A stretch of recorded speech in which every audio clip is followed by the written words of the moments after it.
What does the future look like for the Golden State Warriors? I think there's two different ways I can see this panning out. Okay, I think the future's bright for the Golden State Warriors because you have Steph Curry, you have Klay Thompson, you have Draymond Green, Andrew Wiggins as well. But the core of that team's still there with a great coach and a winning culture. So they'll be back next year a threat.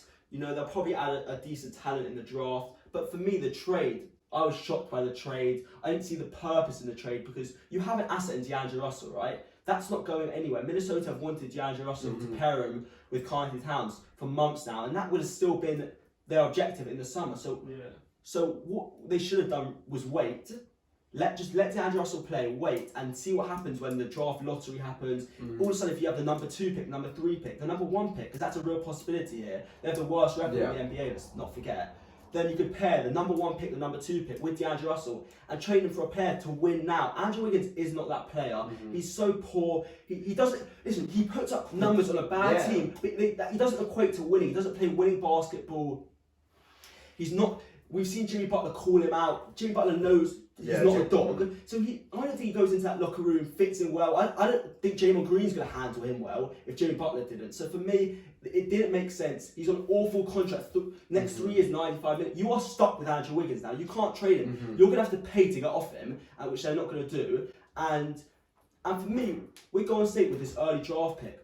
I was never in the mindset that they should be using a draft pick because you're in win now mode. Steph Curry, when he comes back from injury, is going to be 32 years old. Klay and Draymond in their 30s. So we've all seen with young players, there's rarely a young player in the league that comes in and in the playoffs makes an impact and wins early in their career. So you should have used the draft pick, D'Angelo Russell, and get a player that can really help you win now on a better contract. And I don't think Draymond Green does that. I hate the move. So I still think the future's bright because of the talent, but I just don't like it. Yeah, I completely agree. You never know if they still held on to D'Angelo Russell with those draft picks. You never know. That could have been packaged to the Sixers to get Embiid or something.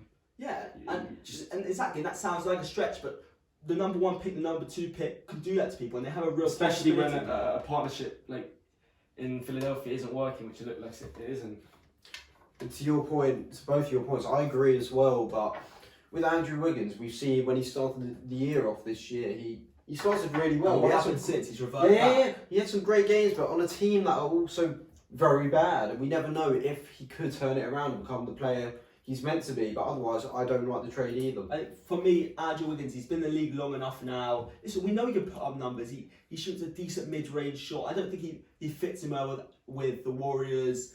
I think he's overpaid completely. I think he's one of the worst contracts in the league. The bottom line of this trade is the Golden State Warriors, where they are right now, the worst record in the NBA. They achieved absolutely nothing by this trade was still there in a few months. They achieved absolutely nothing by getting rid of D'Angelo Russell right now. So it makes no sense. They could have reevaluated in the summer when they know what picks they had